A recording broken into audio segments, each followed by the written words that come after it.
Good to see Hello. you.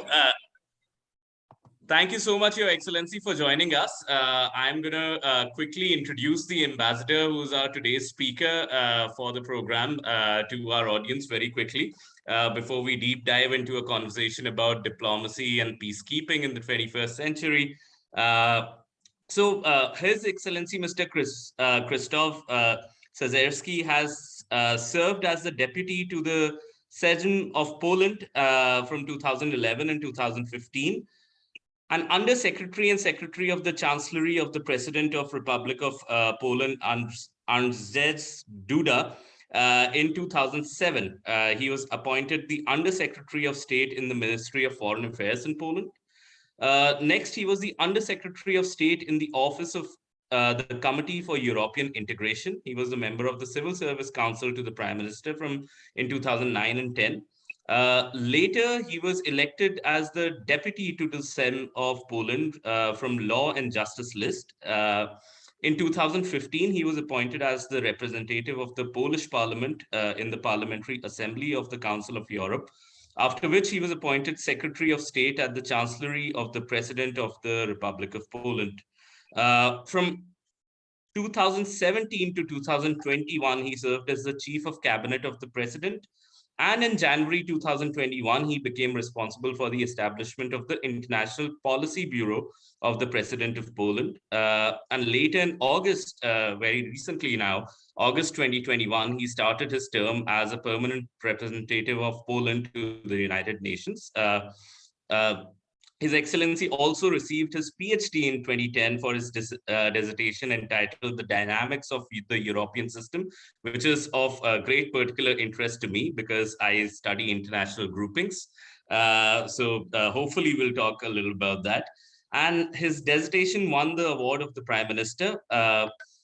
He also became a professor of social sciences in 2019.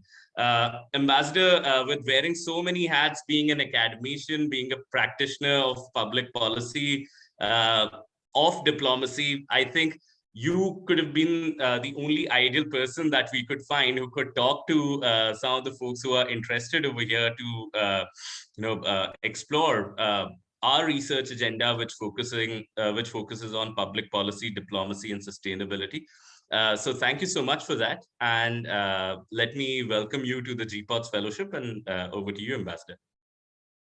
Thank you very much. Thank you for this lengthy introduction. It's yes, I already had some jobs behind me, but I'm really enjoying my current one, which is being the PR of Poland to the United Nations. Is the newest one, but after 6 years working for the President of Poland. And in Polish political system, the United Nations is more linked to the presidential chancellery. It's like we got the division of labor, and so the president comes always for the high-level week here to New York. So actually now after 6 years working from the capital, it's good to switch and to see how nasty I was in asking ambassadors, the previous ambassadors, to do the things for me in the chancellery. And now they are asking me to do the things for them. Okay. Thank you very much. As you said, I'm double-headed, always being a kind of political practitioner, but in the same time, I'm the academic by my deep heart, I would say, even more than public servant. So I just, if I may, I could divide this lecture to the two. The first kind of more broader academic introduction to the topic, and then we can have a question and answers. So you can ask the issues you're really interested in, not me. That I'm interested in my own topic. So, sure. But the question is, do we have this little film I asked to? We do, absolutely. So can we start with this little scene from the film? Perfect. So we also have one of our other mentors, Mr. Jonathan Cummings, who is at Deloitte and at the UN South-South Cooperation, and he has volunteered to show that clipping of the movie to us. So hi, John, are you here? Yep, I'm here. Perfect. Good to see you over here, John. Perhaps you're in the office, so I'm not going to ask you to turn on your video if you cannot, but so good to see you here. I'll turn my video in a bit. Sure. All right, ready? Yes, we. Seen a document falsehoods and distortions. On a scale so huge that I never imagined until today that any government on this planet was capable of uttering.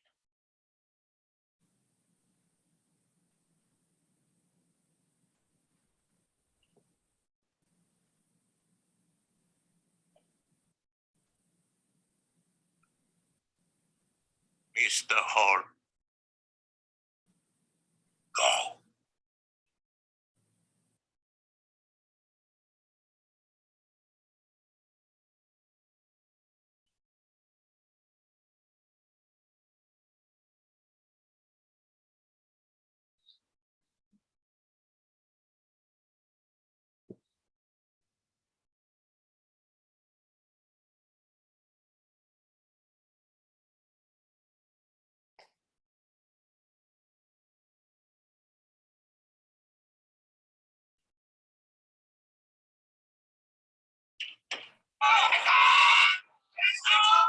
Okay, that's it. That's it. Thank you very much. Oh, no problem. Thanks a lot, John. No Okay. problem.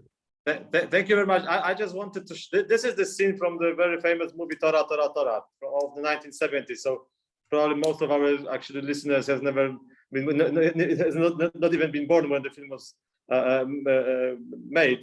But it's a very famous film, and this is very symbolic scene to me. And I just, that's why I wanted to show this. Of course, the situation when the ambassador of Japan presents the declaration of war to the Secretary of State of the United States after the Pearl Harbor attack. So I just wanted to show it to you, not just because we are commemorating the 80th anniversary. Just a few days ago, we commemorated the 80th anniversary of this attack. But the fact this is a very symbolic scene, because in the one scene you see the defeat and the triumph of diplomacy in the same moment. It is a defeat of diplomacy because, of course, diplomacy is to prevent the wars. So, of course, this is the utmost appalling defeat of the diplomacy when two countries starting the war. But at the same time, you see that diplomacy is indispensable even in that moment, because someone has to come and present this document. And you see by the face, this is why this genius scene, by the face of the Japanese ambassador, that is not his personal attack. He acts like an envoy of his own country, and he is really regretting, and he is deeply moved by the situation he is put into. But at the same time, he knows his duties. His duty is to fulfill the diplomatic duties. So you see, this is exactly like showing the two sides of what we are doing as diplomats. We are here everywhere in the world. We are not as a personal, private persons. We are as an envoys of our own countries. And until the last moment, we are obliged to keep the links and to keep the relations with the countries you are posted in. And this is our first and most important task, is to keep the diplomatic relations between the countries. So there is this network, there are these ties between the countries all over the world, even in that dire situation like the one we've seen on in the movie. So at the same time, it is a very moving for me. And I think all the students that are interested in the political sciences and international relations and diplomacy especially should look at this scene like from these two angles, that we are seeing something very important happening in that moment, as a defeat and the triumph of what we call diplomacy. But if we go to the current situation and the situation of the diplomats or diplomatic relations as we see it now, I would just like you to picture in a situation that I believe, that's say this is more academic introduction, you can look at the world in the three pieces, so to say, the three different attitudes to the international relations. In the center of it, I will put what we called here in the United Nations the rule-based international order. That means the one that in which the international relations are guided by the international law that sets up the security arrangements, the trade arrangements, the development arrangements, and of course sets up the rules of diplomacy, that the way the countries should how they should contact, and how should they, what attitude should they have to each other. So this is like a core. This is like a major cornerstone of what we call today the international relations. It should be, and in the center of it, we should place this rule-based international order, which is as I said, through the international law, we introduce the security, economic, and the social development based on the clear rules and on the institutions, which is very important because, by the political scientists, I'm an institutionalist, so I believe in the institutions. Some people say that the politics is like a water; it takes the shape of the bowl you pour it in, and the bowl is the institutions. So the institutions really matter, and international law, the rule-based international order, is also based on the legal and the institutional arrangements between the states. And if you keep this as a center of what we can say the shape of the international relations of today, then we have two different, I would say, sideline visions. The one, of course, is what one can call the value-based international order, which means we don't need this strong legal binding arrangements, because we're living in the world that we share the basic values, and so we act according to the values, not to the strict rule. I mean, not just the law is. Some would say that the legal arrangement is the failure of the values, because if we just need a legal arrangement because we can't conduct ourselves according to the values. Because the values does not mean the political kind of voted principles. Values is something that is outside the politics. It's like human dignity. It's I'm dignified and you are dignified, not just because someone voted that we it was voted on us. It's just because we are human, and all the humans has got their own inborn dignity. So this is the kind of values I'm talking about. The one that actually is making the red lines for the politics, not being the result of the politics. Because in politics we got many principles, but values is something more broad and never been, never shouldn't be like the part of the political discourse. So one can say, okay, so one can say, yes, the core is the rule-based international order, but look at the other possibility, or other, I would say, side vision, which is the values-based international order. The question, of course, is, can we really agree on the values in today's very complex and diverse world? On the other extreme, on the other side, you may say, you may look at it as a power-based international order, or might-based international order, which is more like the state of the natures. In the political philosophy, you can say that homo homini lupus est, a man is a wolf to a man. That there are no rules. It's just whomever is whom is mightier than he rules. No, this is the kind of power-based international, well, if you can call it, the order, at this international relations. That's in that case, the question, of course, is that there's no rules. It are just the one who is mightier than he's got a right. But in that context, one may ask today, of course, what is the source of the power of today? Is it even if we agree that there is a chunk of the international relations based on the power-based international order, the question is, what is the source of this power? Is it the economy? Is it politics? Is it military? What is today's? We can debate it further. So if you look at these three attitudes, now the core one, which is the rule-based international order, and there's two side visions, which is the value-based or the power-based. the biggest question of today, of course, I would say there are the two big philosophical or also practical questions. No? Where are we able to keep the core of in the core of the international relations? Are we able to keep the rule-based international order?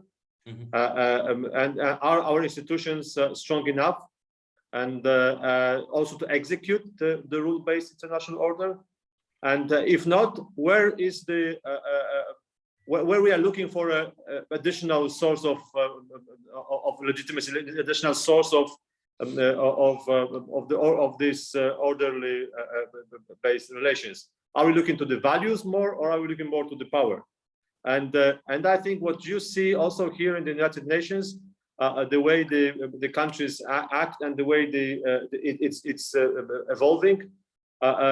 Sometimes in the more idealistic times, like after the communism, for instance, and after the collapse of the Soviet Union and the collapse of this communist bloc, it was more like rule-based international order plus value-based international order.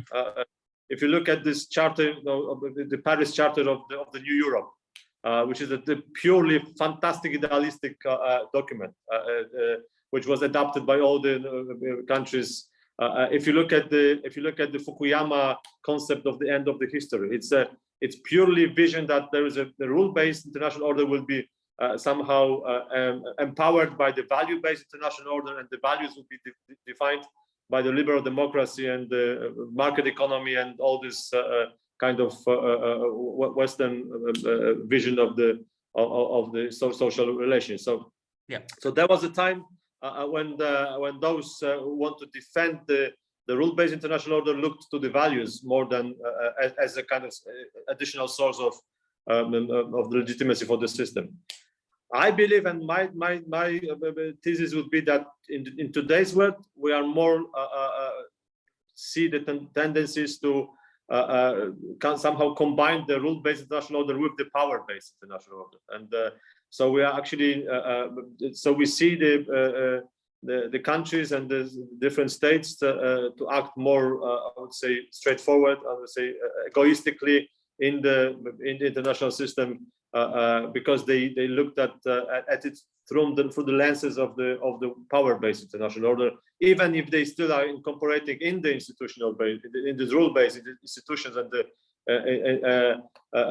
they're still like using the institutions and playing inside the institutions as it was the power-based international order. And sometimes they even start breaking the international law, and you see for the last decade, unfortunately, we see more and more pure infringement of the international law, and so just because this power-based international order is getting advantages and supremacy over at least in some countries' doctrines. So this is the one question, of course. So to secure the rule-based international order, or to act within the rule-based international order, what is this external source of so whether we are looking at the additional, I would say, the pattern of behavior. And the second big question of if we're talking about the rule-based international order is the question who defines those rules. What is the actually who? So you see in the history of the international relations, you had the Pax Britannica, you can have a Pax Americana, then you have the bipolar system of the Cold War. Then we have and now we are some kind of the multipolarity again. So the question is, in this multipolar world, who really defines the rules? And and this is the other open question that we can discuss today. So to conclude this academic introduction, I would just want to also add the four groups of the real challenges that I see for this rule-based international order. The first of them I already mentioned is a transition of and the change of balance in the world politics, and the systemic transition that you see that the new powers are rising, the old ones are trying to embed in the new situation, and we are in a moment, very fragile moment, that we lost the certainty of the past, and we have not gained the new certainty. We have not gained the systematic balance in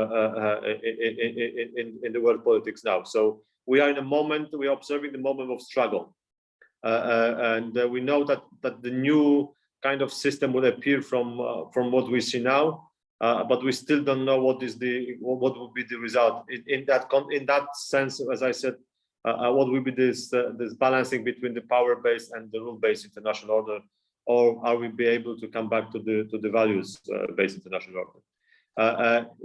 That is combined with the crisis of authority in the international relations. Also because there is a growing impunity for breaking the international law. Unfortunately, those who actually are just openly acting against the basic rules like territorial sovereignty and territorial integrity and the national sovereignty of the states actually are not being get into the terms back to the rule-based international order. So, and this also comes from this crisis of authority, and I think the United Nations also is unfortunately touched by this crisis as well. But we can, of course, we can explore that more. So the first is, as I said, the shift to the new balance in the system, but we still don't know what would that be, and that's combined with the crisis of authority, which makes our world more anarchistic in the moment that we see it now. The second, of course, the second challenge is the changing nature of war.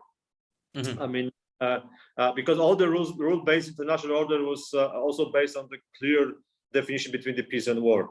Now with the different hybrid attacks and the acts that we observe, this question of what is it between the peace and the war, it's not that the clear-cut division now. And you see, this is like Article 5 in NATO. NATO is based on the classical definition between the attack and the defense, between the war and the peace. Now the biggest debate within the NATO is how the NATO should react to what they say under Article 5 actions. There's a very blurred definition of the under Article 5 actions. That means where in which moment we actually are defining the action between one country towards another as already fulfilling the Article 5 definition, which is the attack on the member state. So this is the second issue, and if you look to the space and what's going on in this space militarization of the space, then probably it's we can start asking ourselves how we will define the a proxy war in a space, not in the even on the earth, no? Because all the rule-based international order is actually earthy, I would say, perspective. I mean, we are living on the earth now. If we just now, there's a very famous Polish futurologist or sci-fi writer, Stanisław Lem, and I just one of his greatest books is called "The Peace on Earth," and I also recommend you to read it. I think it's translated to all the languages of the world, and the whole issue, I mean, the whole concept of this book is that to keep the peace on the earth, the states send the troops to the moon, so the wars are on the moon, so there are the robot wars on the moon, which reflects the results on the earth, but there is a peace on the earth, and they are fighting on the moon. So this is that was written in the 70s, and but now maybe it is we have to also like be prepared for the regulation on the, as I said, in this changing nature of war, also in the context of the space. Yeah. The third one, the third challenge, of course, is what we see in the sphere of disinformation and all these different types of weaponization of the peaceful means. I would say, no, because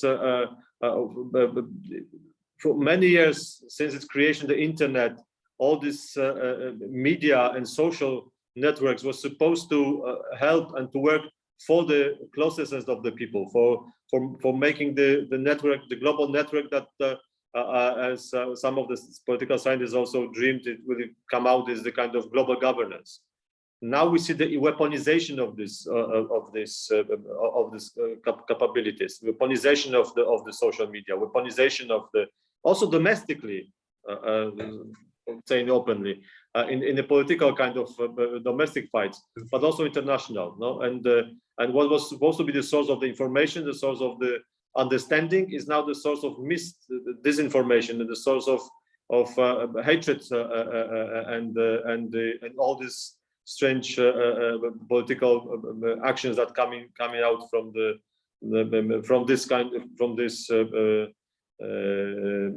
this new type of intervention, I would say, even in the domestic political processes, like electoral processes in many countries. So this is the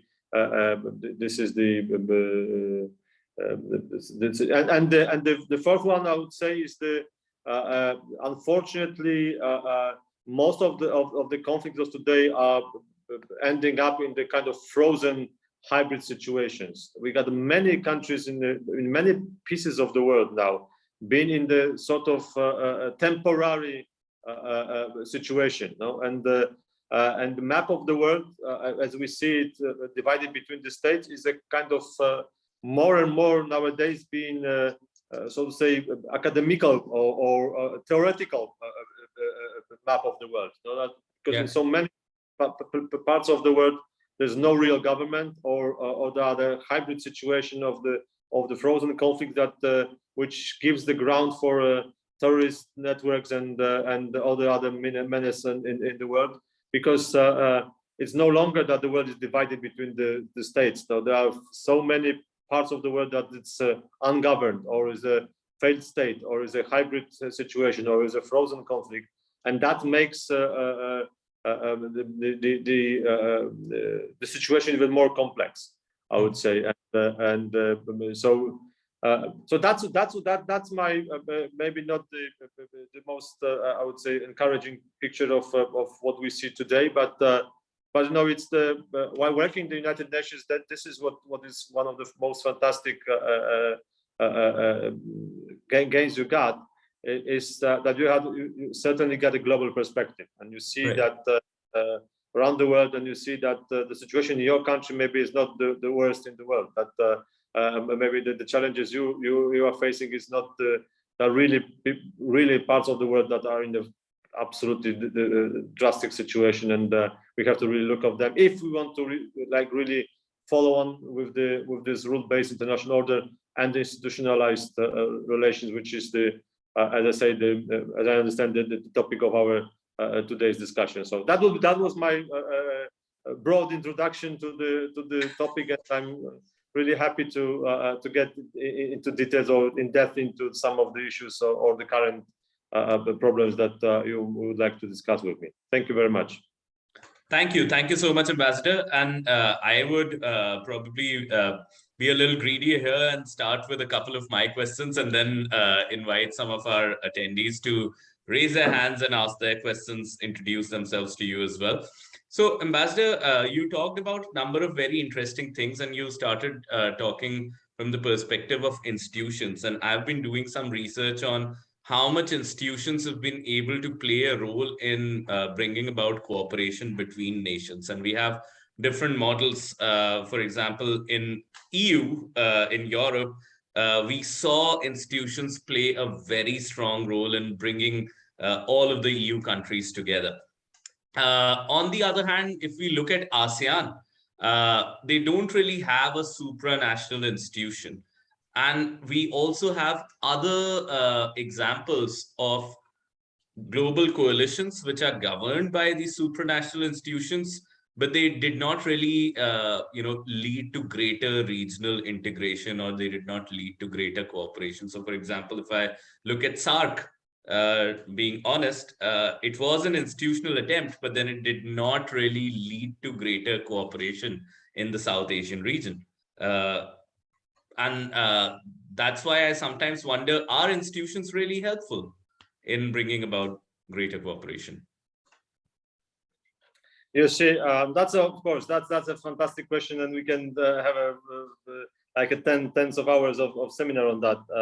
What I would say, first of all, I mean, if you look at the European Union, you have to know that sometimes it's been named or as a political UFO and unidentified flying object, political object, UPO, because it's absolutely unique system. It is some. I mean, it is.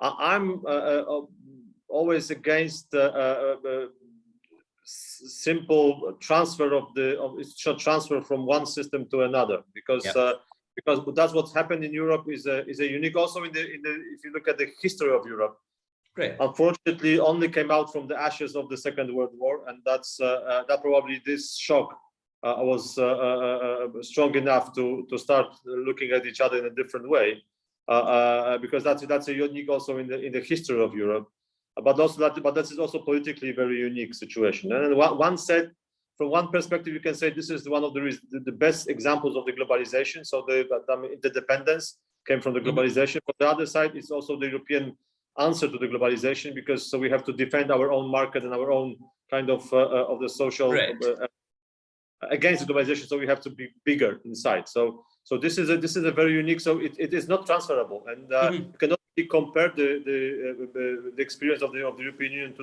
any other parts of the world. What I believe, part of the answer is that in the other continents, you have a much more historically rooted, but also geographical division between the parts of the continent.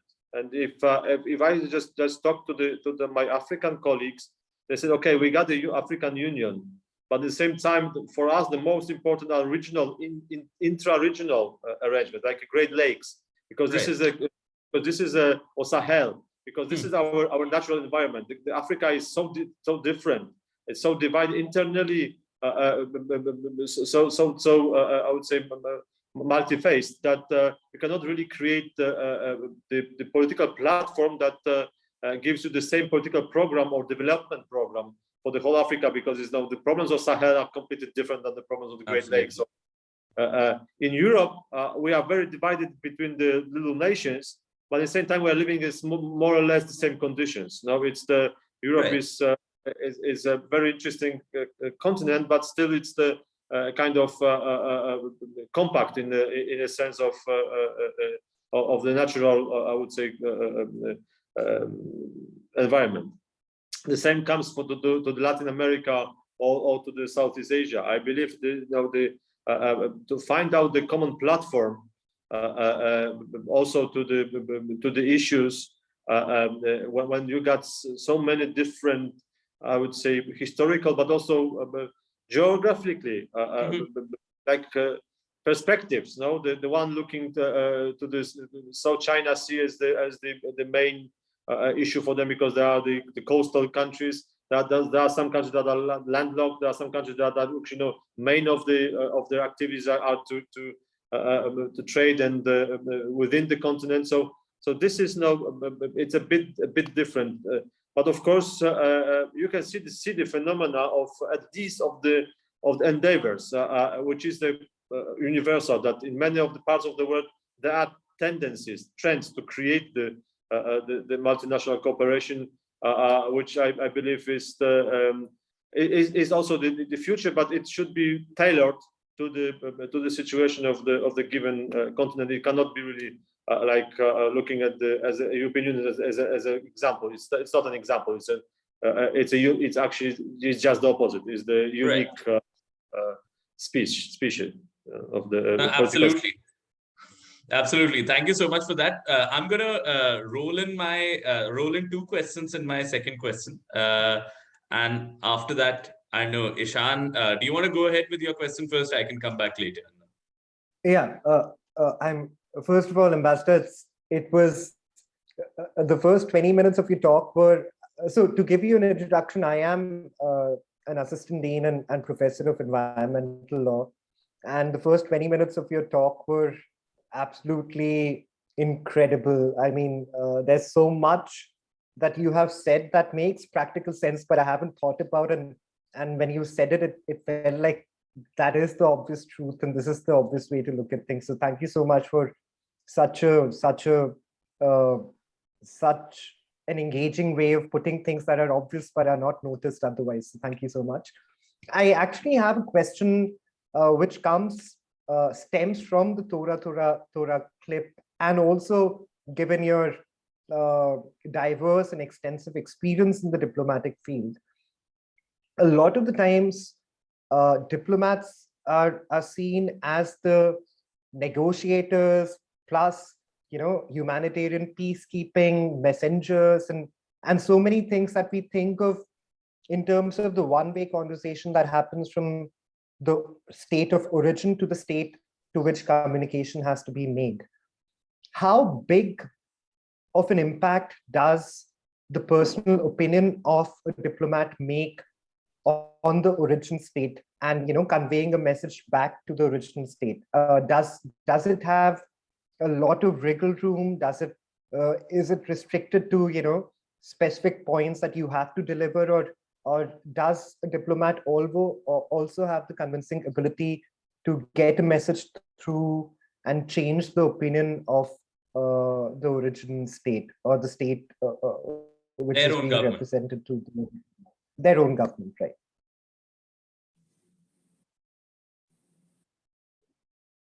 Okay. Should I answer immediately? How? Okay. Sure, please go ahead, Ambassador. Over to you. Okay. That's a very good question, and I would say to you from my practical experience. First of all, of course, there's a written communication. So sometimes we just deliver the notes, and this is a very formal act of diplomatic action. So in this case, we cannot interpret the situation. We just pass the formal message, and so sometimes you exchange the formal messaging between the countries. So for the archives, for everybody records and documentation, right? For the documentation. But of course, the other part of the diplomatic world is which divides between the good and bad diplomats. Is those who understand the country they are posted in. You have to understand the countries, and for understanding the countries, it also kind of giving you the personal attitude, and that's of course whatever you cable back to the capital comes from your understanding of the situation, from your understanding of the institution, from your understanding of the country. And so if you don't really, the best ones, of course, are those who speak or knows the culture of the country that they are posted in. They speak the language, which is not that because now in the diplomatic world we don't speak anymore French that much, but we start speaking English. Everybody, this kind of rough English, as you hear, but still it's the communicating English, and so we can really but of course those who are more into the culture and into the also the social life of the country is the one that understands it better, of course, and then you have to have kind of contacts. There's a picture of some kind of cliche about diplomats that we are sniffing in. Now we are just going around and getting the information that we cable to the capital. But what I would mostly say is from my experience with the president of Poland, and I can tell you, you would be surprised to what extent the personal relations are important in this interstate relations. Because that's why the COVID pandemic and the lockdowns really shattered the international relations. And the part of this ambiguity and this uncertainty that we are living in is also the result of the year and a half lockdown of big international forums, where the politicians really were meeting personally and discussing the things face to face. It had an impact. The year and a half of the diplomatic lockdown, I would say, because I was in hundreds of the meetings, starting with the Pope Francis to the Queen Elizabeth II to the both presidents or three presidents of the United States and whatever you may name it, and I know that very much depend on this like in human relations on the first look, on the first exchange of the opinion, the kind of, if it clicks, then you can really have a very personal relation between the leaders, and that really works for the real politics. So of course, in this informatic age, everything can be sent, tweet or whatever, emailed, but nothing is as important, and nothing can replace the personal contacts, and this is now, because this is the question that you can always, if you like, analyze the politics, the foreign politics of the certain countries. The question is to whom your president will call first, if he's got a problem. Now, if it's not the Kissinger question of who is the phone call to Europe, but the question of at least who is your closest friend. So right. If you got the problem, you will call him, and you know that he responds. And I know that my president has got like 4 or 5 those people around the world that he always can call whatever he needs, and he knows that they will answer. And this is this basic network of your political. It goes across this big blocks, whatever you can name it. It's his personal links, and he knows that whatever he can always call these people, and this is very encouraging. If you like you have this responsibility for the foreign policy of your country, that you got this network, this close friendship network, and it's real. So no AI replacing diplomats for the next 150 years. I don't believe so. No. It's so if some of our listeners are thinking of joining diplomatic service, this is a stable job that will last. That will last. Okay. No, but also, Ambassador, I think this is a great agenda for research that you've opened that will probably get to writing about that. Do personal relations and keeping COVID as an example, do they affect diplomacy and international outcomes? And we'll probably be in touch with you to get your views on that more formally. I think that's a great research agenda. I'd invite Patrick. Okay. Patrick, you can unmute yourself and ask your question, please. Okay. Yeah. Hi, Ambassador. Thanks so much for being here today. My name is Patrick. I'm a current fellow in the GPODS program. I'm located here in the United States in the city of Boston. Right. I have just a couple of questions for you. I lost you. I lost your voice. I think you went on mute, Patrick. Yeah. Couple of questions, Patrick. Okay. Yeah, I'm sorry. I don't know what happened there. Oh, you went on mute again, Patrick. I don't know how that's happening. I don't know. Is that the space bar? Sometimes it happens if you touch the space bar. Okay. Are you I'm not touching anything. So, are you somewhere outside, or what? Maybe no, I'm at home, but I'm in the attic where okay. Maybe not the best connection. But so you're saying how you believe that institutions matter. I was so glad to hear you say that. I very much believe in the UN. That's my dream, is to be involved with the UN. That said, it's not a perfect institution. If you had a magic wand and you could magically change one or two things about the organization, I wonder what you would do to make it more effective. For instance, we had a lecturer come into GPODS this session who used to be a high-level advisor at the UN, and I was asking him if removing the veto power at the Security Council would make the organization that much stronger. He did not like that idea. He insisted that it was a critical mechanism for the nations to be able to know they have. That was just one idea that we kicked around. I was wondering, is there anything that you think that would be a structural change that can be made to the organization to update the way it operates? That's one first question.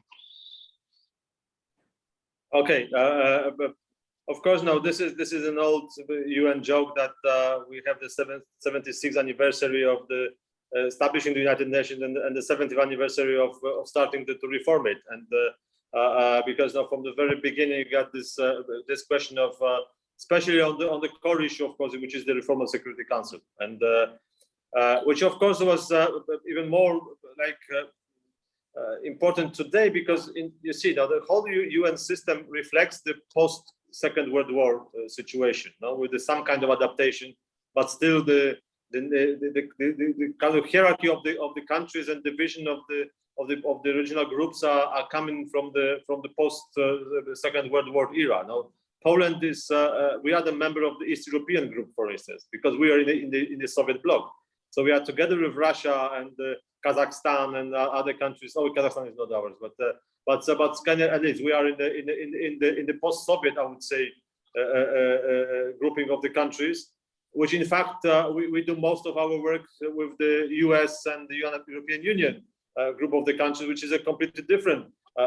So this doesn't really reflect any real situation of the Poland in international relations now. The groupings, the original groupings in the UN. With the Security Council reform, what I would argue is that I wouldn't lift up the veto completely, because that's unrealistic. But I'm very much supporter of like more rigid attitude to the veto power. That means to exclude the veto power in a situation where you got, for instance, the crimes against humanity, the genocide, because no one has a right to defend and to block the international community to act in the gravest situations using the power of veto.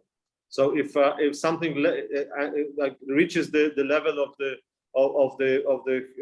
crime against humanity, it shouldn't be vetoed. The international community shouldn't be vetoed and restrict from acting in that situation. So this is the way I would look at the reform of Security Council, because to deprive the permanent members from the veto rights, it's unrealistic. But to somehow limit the veto right to the situation when you can really politically argue, but there is no immediate action needed, then there would be a huge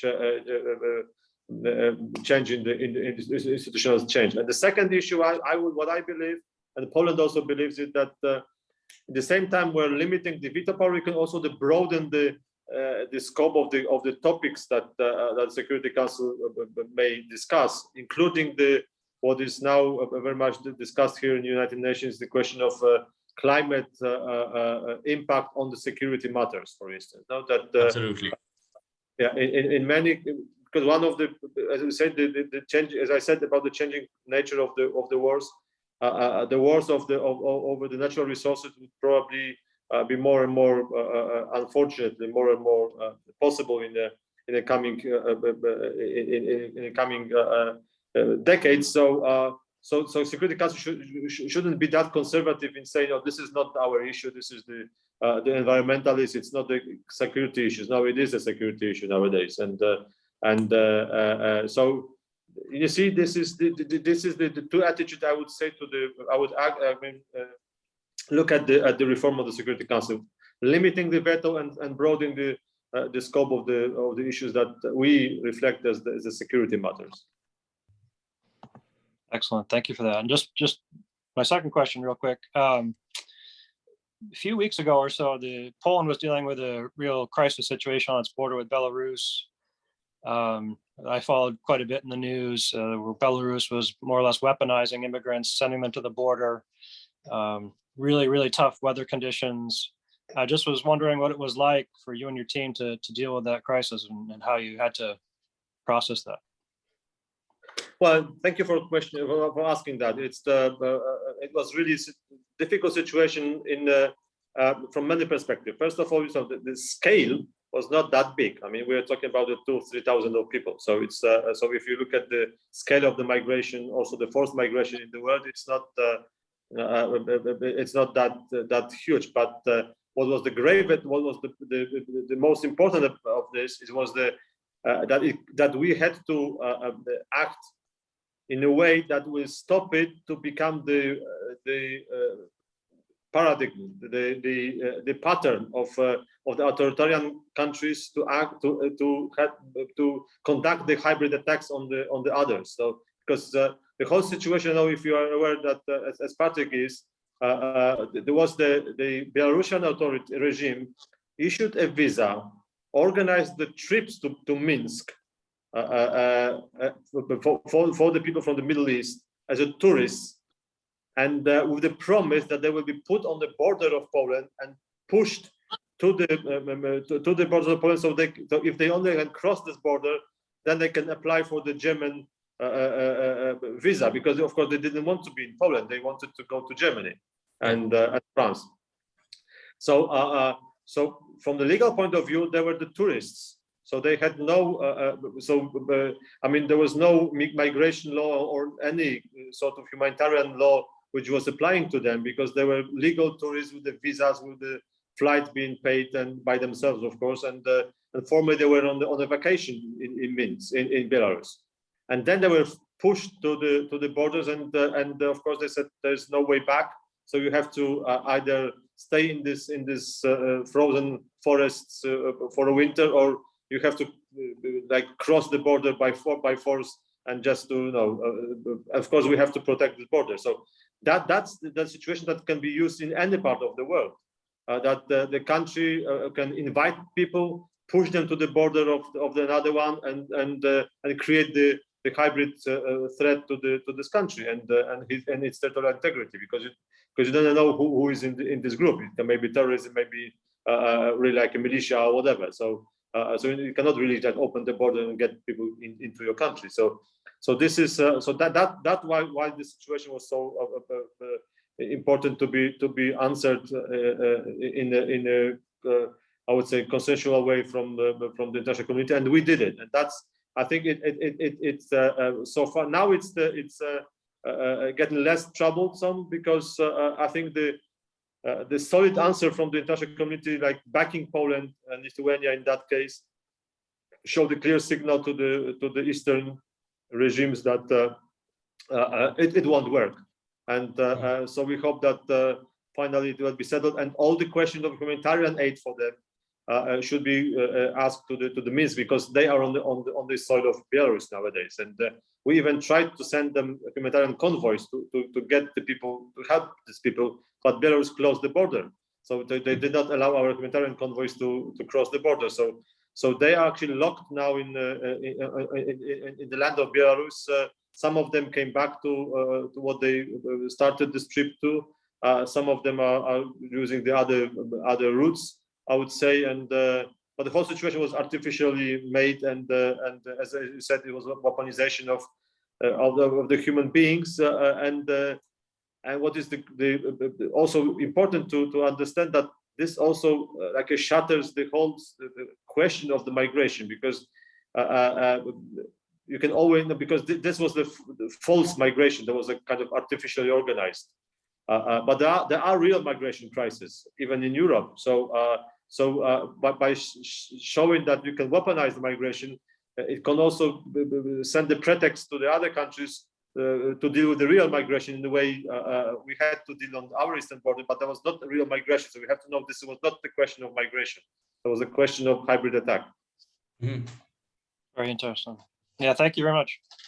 Thank you. Thank you. Thanks a lot, Ambassador. And we have another question from Tavis. Tavis, do you want to unmute yourself and ask your question? Hi, are you able to hear me? Yes, we can hear you. Thank you. Hi, Ambassador. Thank you for sharing. I think I'm learning a lot from this as well. My name is Tavis. I'm from Singapore, and I'm currently a student. So I'm doing my undergrad and my postgrad. And I study global affairs, and I think at the university, I'm also researching on ASEAN. And I think when you brought up the role of institutions, it got me thinking, because more often than not in this part of the world, we keep thinking about the rules-based international order, and I think oftentimes we forget about the other two that you talk about, right? So about power-based as well as values-based. And ASEAN is heavily values-based, right? For the whole ASEAN centrality and the ASEAN community. And specifically what I was looking at was the role of ASEAN in times of crisis. And we look at multiple crises, and the most recent one would be the coup in Myanmar. And then, there's back and forth about how effective ASEAN is or how ineffective ASEAN is. And sometimes it's also, due to the fact that there are these different nuances in the way in which ASEAN members work, the lack of a supranational national power within ASEAN. And I think I just want to kind of get your sense as to what can ASEAN do better as an institution, or from your perspective, how much more effective can ASEAN be on certain structural changes that could be made. So moving away from the structural changes at the UN level, if I'm looking at a particular institution, which is ASEAN, at the ASEAN level, what structural changes do you think ASEAN could benefit from? Thank you for the question, and thank you for I would say, believing in me being expert on every part of the world. I'm really not. I would say what I think is talking about Myanmar is the question, which is a very important international question, is, of course, what we also are dealing here in United Nations is the question of recognition of the regime, because from the legal point of view, it's not a new state that we as international actors have to recognize or can deny the recognition, because it is the internal, I would say, switch of the powers, even in an undemocratic way. So the question is, the same actually applies to Afghanistan today. Now, in European Union, this Committee of Credentials met 3 times already and made no decision whatever which ambassador of Afghanistan, which ambassador of Myanmar we actually so the old ones are still acting here in a kind of temporary way, but so the big question is, of course, about do the new regime needs a recognition, formal, or is it just we have to recognize it by per factum, but by the fact that there was a regime change, but not the country change. I mean, it's not the new state that appeared from that. Among the other, the question of ASEAN, what I believe is the biggest challenge for ASEAN is to find its own identity, not identity against the other actors in the region, but because this is the very weak.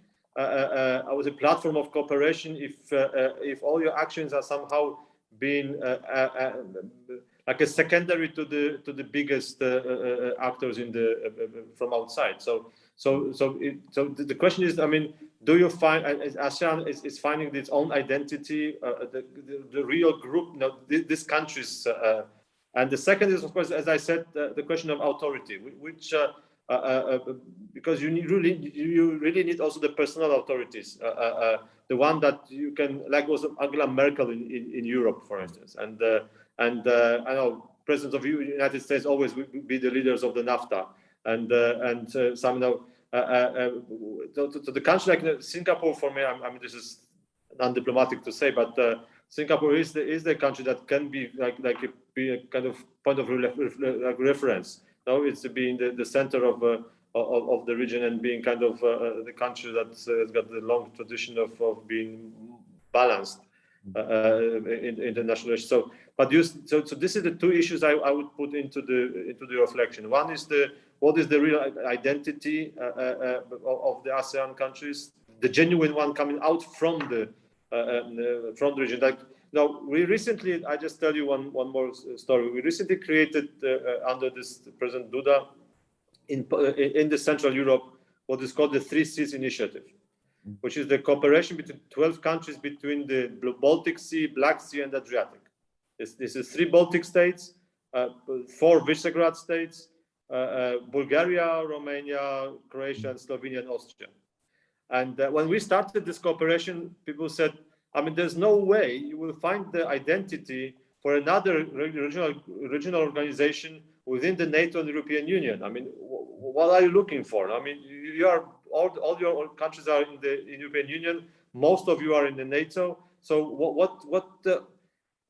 and we said no, because this is not a universal organization. We want to have an organization that deals with the axis north-south in the Central Europe in the question of infrastructure, like a telecommunication, roads, networks, and energy infrastructure.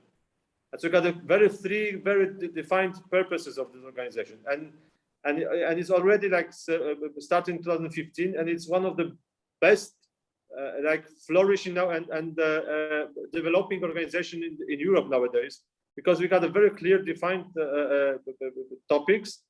And in the same time, it really matches all of us, because we are lacking the infrastructure on the axis north-south in whole Europe, but also in our part of Europe. So we are fitting into the European Union, but still we got this kind of identity coming from the region. And this, so this is an example that even if a very, I would say, integrated world, you can still find the space for your own identity, but you have to really define it well. And then you have to have an authority, that someone who is, like was President of Poland and President of Croatia, who started this business initiative, and there was their personal leadership that then was supported, backed by the Germany and backed by the United States, and so that was really like also for the personal guidance to the whole organization. All right, thank you so much for your response. Thank you. Thank you so much, Ambassador. And we have, I think, 2 more questions, if we can take them really quickly, Ambassador. 5 last minutes. So 5 last minutes. So I will get them together. Okay. Perfect. Sounds good. Okay, so let me bring in Lise, who's a fellow, and then Divya. So Lise, you can unmute yourself, please.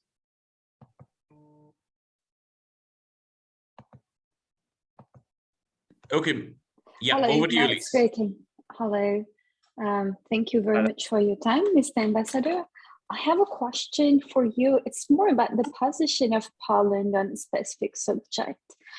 Considering what is happening in Ukraine now, and the fact that Russia is using gas to pressure and advance, advance on those issues, I'd like to know how Poland considers like the energy policy in the European Union, and how Poland is considering about the energy mix in Europe. How do you influence that?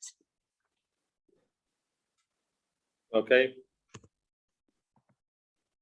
Okay, and maybe Professor Daya, are you there? Professor Daya Shankar, you can ask your question as well. Okay.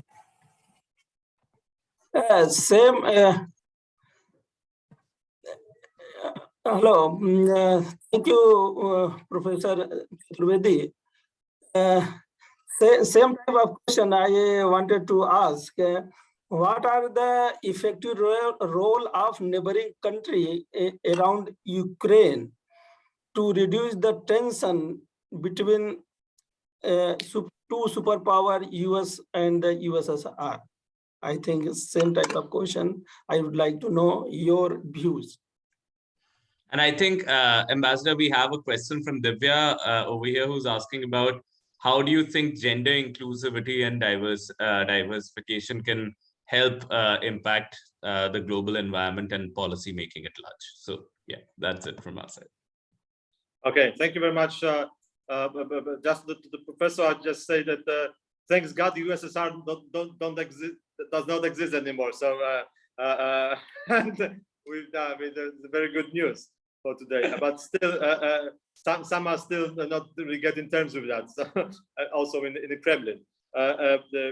Yes, for the energy policy, this is we first of all the most important nowadays because the energy policy of Russia officially is written in their doctrine as the tool of their foreign policy. What is most important is this energy independence.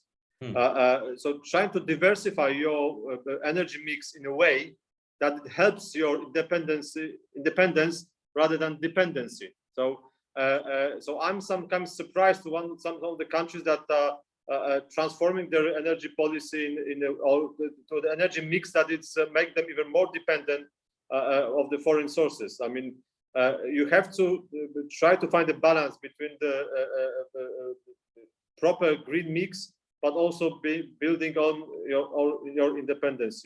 And that's what we are doing in Poland. We are building up the new gas pipeline from Polish actually fields in the North Sea. So by the next year, we will be first time in our modern history independent from the Russian gas. It makes a completely different position because we're transferring we are building the windmills farms, and so we're transferring to the green economy.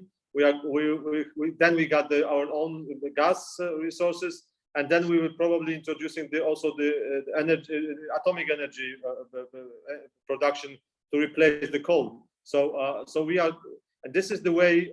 That's why we also had to build the interconnectors between Poland and Ukraine, and Poland and other countries in the region.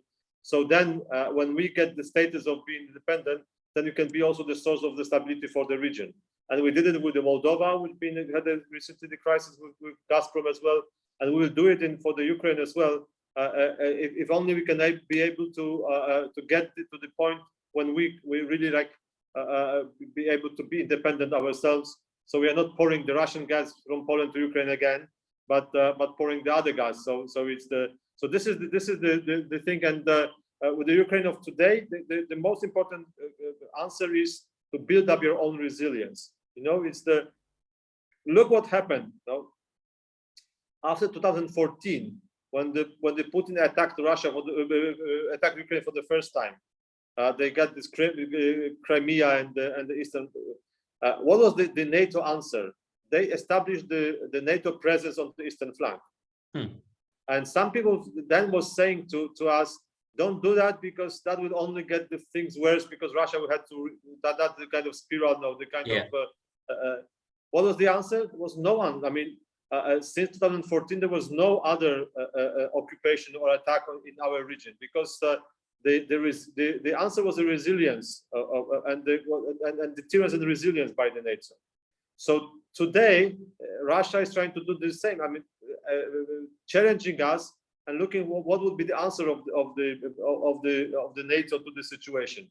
And for me, there should be the same answer. I mean, building up the resilience and deterrence of the region, so the Russians would know, okay, we shouldn't be like getting into the troubles with those guys, because they are the real ones. Now, if you walk through the dark street, if you walk through the center of the street, like posing like a self-confident person, no one would attack you. If you go like by the walls and looking around and acting like someone who is really afraid of yourself, then someone will just bank you. I mean, because they say you seem to. So you have to show off the resilience and deterrence in your action. That was my answer for the gender. Yes, I believe. I got this privilege of working for most of my life under the female leadership, because now, of course, the president is male, but the head of the chancellery of the president for all these years was the woman. When I was in the Ministry of Foreign Affairs, we got the first woman as a female Minister of Foreign Affairs in Poland, and in my university there was a female rector. So I really believe that in this in the way that we should divide the naturally, we should, everybody should be allowed to present its own merit and be able to participate in the highest ranks of the international politics and in the domestic politics. And no barriers, all the barriers should be lifted, because I believe now of merit-based and the gender equal personal politics. Absolutely. Well, Ambassador, I don't want to keep you for more time than we've asked for you, but thank you so much on behalf of the whole of the GPODS community for your time and for sharing your experiences and knowledge so candidly. So we absolutely appreciate that, and we hope that you have a great day ahead, and we hope that we are able to invite you again sometime in the future when possible. It was a pleasure. Thank you very much for hosting me. Thank you. Thank you so much, Ambassador. So guys, thank you for joining in. I hope you were as enlightened as I was. For the last 1 hour, I haven't moved at all. Thank you so much for the Ambassador again. Now, what we're going to do is, I want to remind you, for those of you who are here, we have an amazing set of events planned for you tomorrow and then on the 17th. Tomorrow, we're being joined by His Excellency Rodrigo Carazo, Permanent Representative of Costa Rica to United Nations. And it's one of those very, very interesting countries which has done away with the army. It's, I think, net positive now in terms of its carbon footprint. Their diplomatic structure is one of the most interesting of them all. And then on the 17th, we're being joined by Dr. Amina Gurib Fakim. Her Excellency is the former President of the Republic of Mauritius and should make for a very, very interesting two-way discussion, as we always encourage. Now, to leave you guys, we have a short video to play. And I hope that you guys continue conversing with us. And hi to the fellows again, and thank you for joining us. And for the future fellows, always a pleasure to start a conversation. So Srishti, over to you with the video, please. It's a 2-minute video, guys. So looking forward to engaging with you.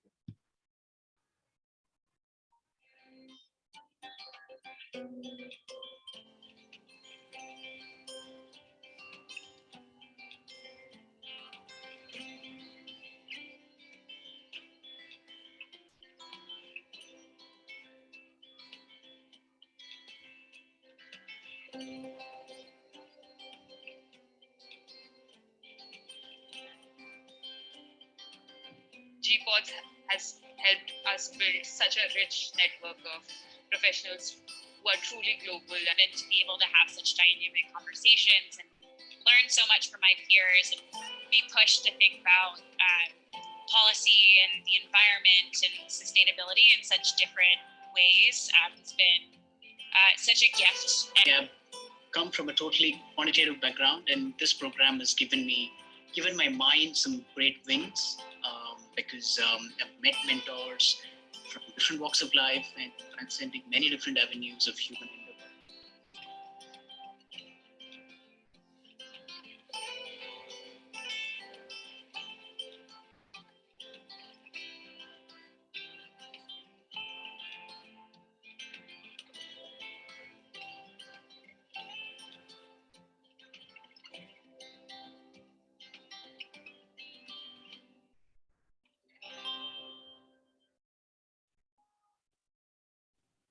Thank you all. It was a pleasure. And as I said, let's hope the conversation continues. Look forward to having you guys tomorrow with us. I'm also putting down the website and the email ID you could contact us on. And yeah, looking forward to see you guys.